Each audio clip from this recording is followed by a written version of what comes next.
So our next guest is Martin Roberts. Martin Roberts is the founder of Keep in Mind and is a mental health keynote speaker and the wellbeing lead for Lloyd's Banking Group.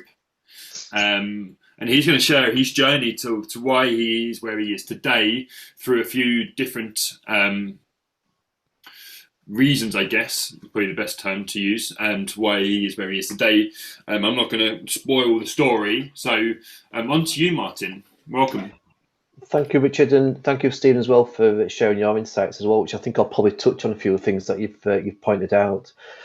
So, as Richard mentioned, I work for Lloyd's Banking Group, look after the mental health lead role for a division of about 8,000 colleagues, but that was something I'd never done until 3 years ago. But there's a reason why I now do that role, and obviously now set up my own business called Keep in Mind. So I suppose a brief introduction to me, middle child, that's me with a cup on his head with those horrendous swimming shorts. And I lived probably a normal life, and I use the word normal life because my life was, went to school, the education, and I suppose I knew where my career wanted to do when I left school. Went to work for the Halifax Building Society, then on to Lloyd's Banking Group. But before I get into that detail, I'm married to Belinda, got 2 children. My eldest son's training to be a doctor, so he's in his final 6 months, and that's created anxiety for us as a family, given he's been working in Manchester on the COVID wards for the last 9 months. And a 16-year-old who obviously has gone through all the challenges with school and the education, etc. And I suppose I've discovered my mental health and challenged around my mental health was I can relate it to one specific day, which I'll touch on in a few moments. But my role now is to try remove the stigma, the shame, show vulnerability around mental health and mental illness. And by doing that, I have to demonstrate my own personal story to give people that permission, if that's needed, for them to take those 2 important steps forward and say those 3 important words, I need help. So moving on to the next slide, I can actually relate to the day, the time, the place my mental health changed. And that was at Hillsborough on the 15th of April, 1989 at 6 minutes past 3.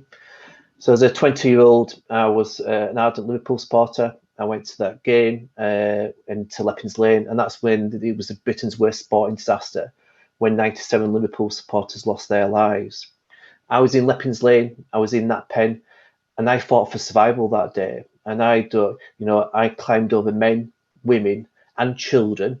I climbed over their bodies to survive that day so I could get out.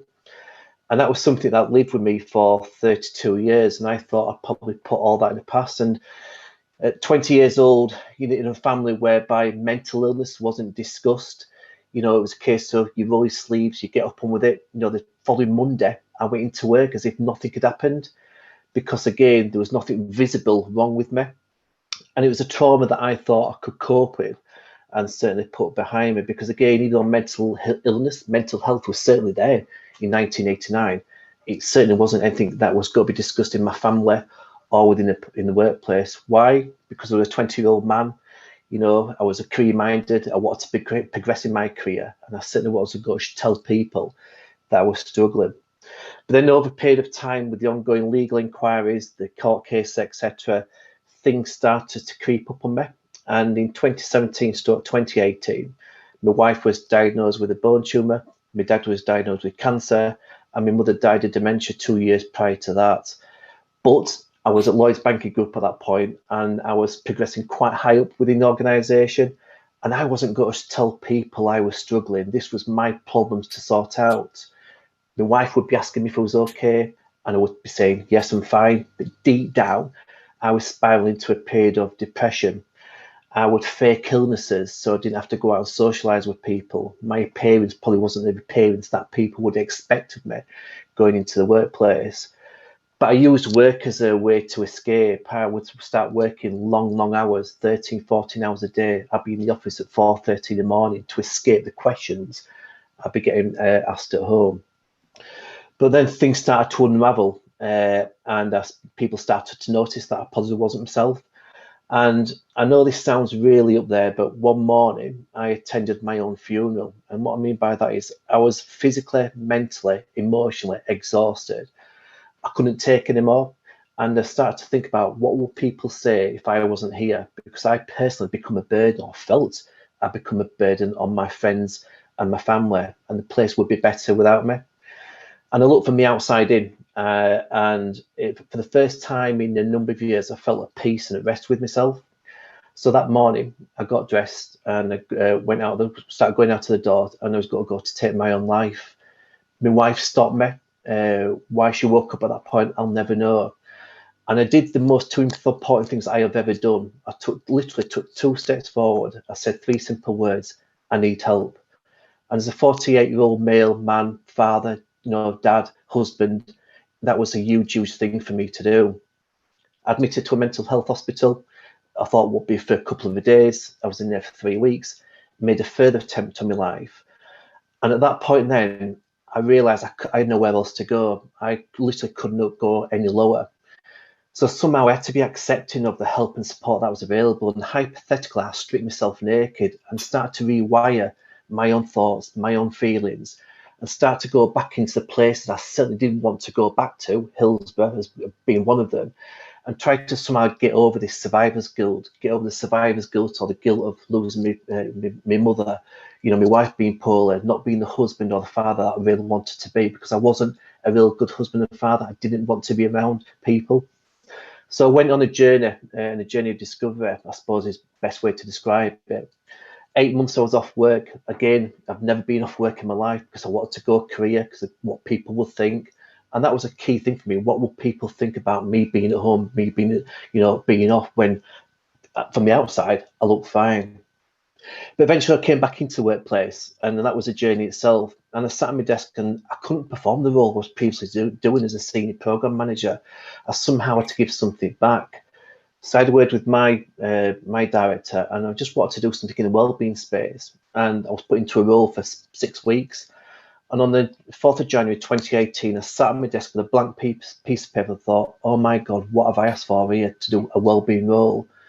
3.5 years later, I'm still doing that role, and now look after the division of 8,000 colleagues, which is, as you can imagine, the last 20 months has been really challenging.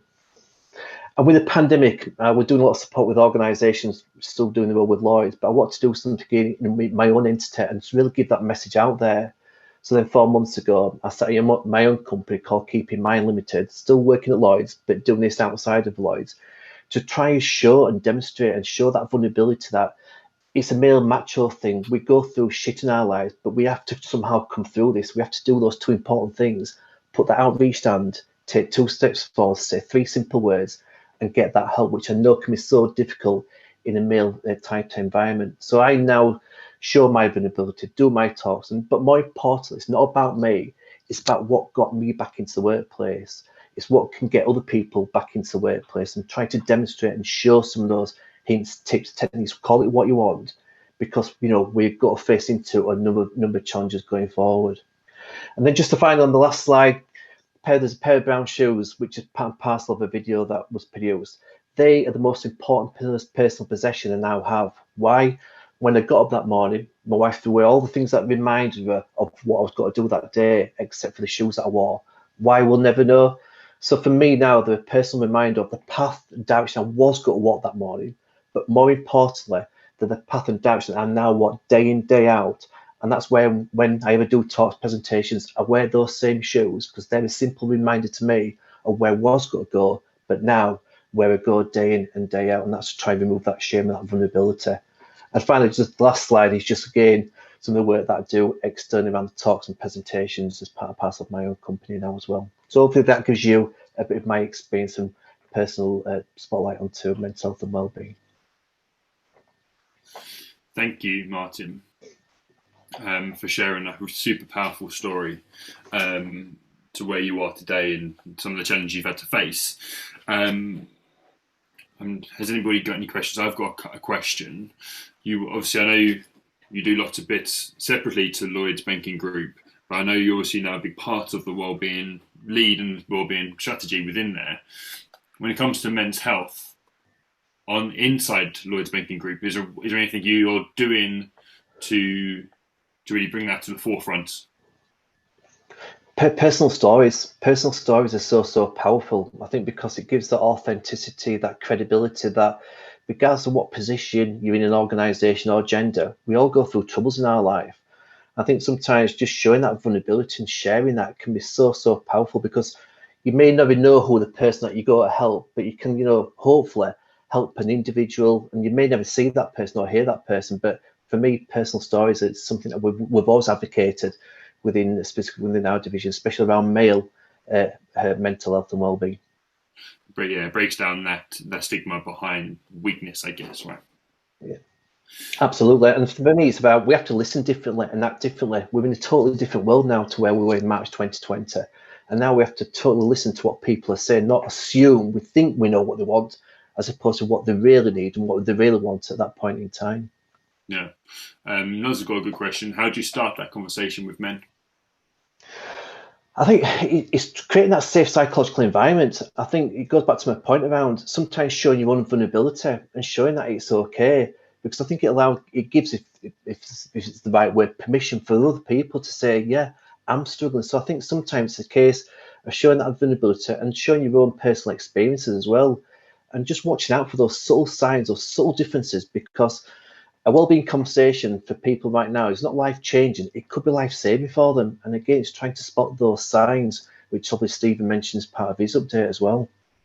Yeah, completely agree. I've done many conversations, and I did something for the Suicide Awareness Day, and the main piece was actually just being able to open that conversation up. And I think as a man myself, obviously,